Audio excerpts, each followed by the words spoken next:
Você já parou para pensar se a energia de um raio poderia alimentar uma cidade? Porque quando a gente vê um raio caindo, parece uma explosão de energia absurda. O céu ilumina, o trovão vem logo depois. Tudo acontece em uma fração de segundo. E a sensação é óbvia. Se um raio tem tanta força assim, por que a gente não captura essa energia? Por que não colocamos torres gigantes para guardar raios e usar isso como eletricidade? Parece uma ideia genial, mas a resposta é mais complicada do que parece. E começa com uma coisa importante. Um raio realmente tem muita energia. Um único raio pode carregar algo em torno de centenas de milhões a bilhões de joules de energia. Isso parece gigantesco. E mas existe um detalhe que muda tudo. Essa energia vem de uma vez só. Muito rápido, em uma descarga extremamente curta. É como se alguém jogasse um caminhão inteiro de água na sua direção, em menos de um segundo. Tem muita água, mas isso não significa que você consegue beber, armazenar e distribuir tudo facilmente.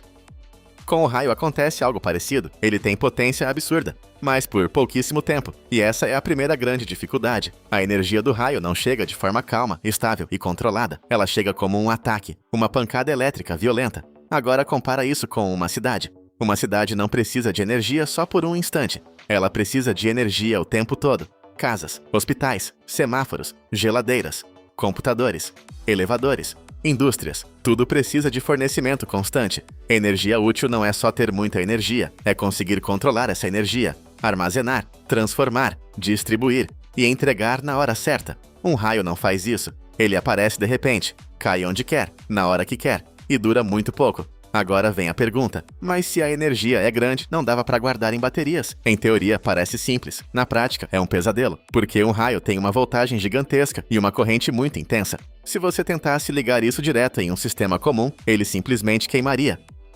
Explodiria equipamentos, derreteria cabos, destruiria circuitos. A energia de um raio não é como plugar um carregador na tomada. É como tentar carregar seu celular conectando ele diretamente em uma explosão elétrica no céu. Não faz sentido. Para capturar um raio, você precisaria de um sistema capaz de aguentar uma descarga brutal. Depois teria que converter essa energia em uma forma utilizável. Depois armazenar tudo sem perder quase nada. E ainda fazer isso várias vezes, de forma segura. O problema é que o raio não é obediente. Ele não cai exatamente onde você quer. Mesmo com para-raios, você não está capturando energia para uso. Você está conduzindo a descarga com segurança para o solo. O objetivo do para-raios não é guardar energia, é evitar destruição. Ele dá ao raio um caminho mais seguro. Agora imagina tentar transformar isso em uma usina. Você precisaria colocar estruturas gigantes em regiões com muitas tempestades, esperar raios caírem, proteger todos os equipamentos.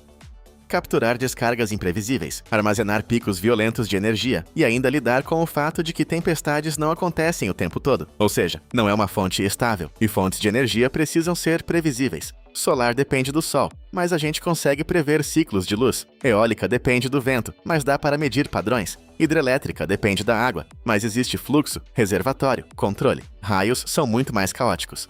Eles são intensos, mas imprevisíveis. Agora tem outro detalhe que surpreende muita gente. Apesar de parecer absurdo, a energia total de um raio não é tão útil quanto parece quando você compara com o consumo real de uma cidade. Um raio pode ter energia suficiente para abastecer uma casa por algum tempo.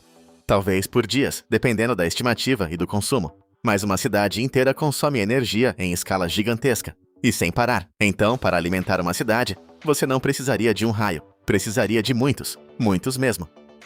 E precisaria capturar quase tudo sem perder energia. Só que, na prática, grande parte da energia de um raio vira calor, luz, som e ionização do ar. Nem tudo vira eletricidade aproveitável. Aquela luz que você vê no céu, o calor absurdo do ar, o trovão, tudo isso já é energia sendo dissipada. É energia se espalhando. E energia espalhada é difícil de recuperar. Agora pense em uma comparação simples. Imagine que você precisa encher uma caixa d'água para abastecer uma casa. Você pode fazer isso com uma torneira constante, devagar, controlado, previsível. Ou pode tentar encher com uma explosão de água que cai do céu uma vez por mês, em um lugar aleatório, com força suficiente para quebrar a caixa. Qual dos dois é mais útil? A torneira, mesmo sendo menos impressionante. É isso que acontece com energia. O que importa não é só intensidade, é controle. Agora, isso significa que nunca poderemos usar energia de raios? Não necessariamente. Cientistas já estudaram ideias de captura e armazenamento.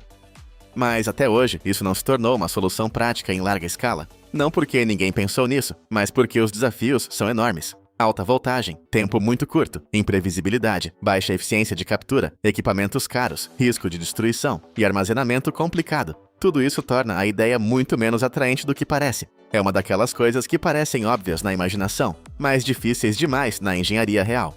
Agora vem a parte curiosa. A energia dos raios já participa da vida na Terra de outras formas. Quando um raio atravessa o ar, ele pode quebrar moléculas de nitrogênio e ajudar na formação de compostos que acabam chegando ao solo com a chuva. Ou seja, mesmo sem alimentar nossas cidades, os raios já fazem parte de processos naturais importantes. Eles são perigosos, mas também fazem parte do funcionamento do planeta. Agora, se um dia alguém conseguisse criar uma tecnologia perfeita para capturar raios, ela provavelmente não seria uma usina comum.